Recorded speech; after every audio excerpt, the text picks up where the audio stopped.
سمبوسة البيتزا سهل وما يبي له شيء. حطيت جبن شيدر وموزاريلا خلطتهم مع بعض، حطيت فوقهم فلفل بارد وزيتون أسود وزيتون أخضر،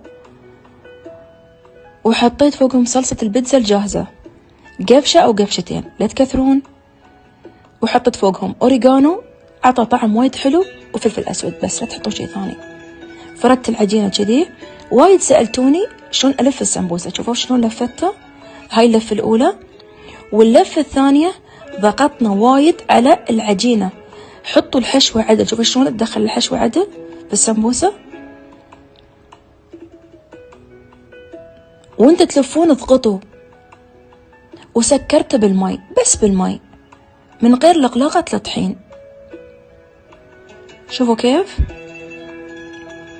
وهني ارويكم اياها من قدام ومن ورا. شوفوا شلون مرتبة ما شاء الله حلوة. وبعدين كذي فردتهم في صينية وحطيتهم في اكياس وكتبت عليهم.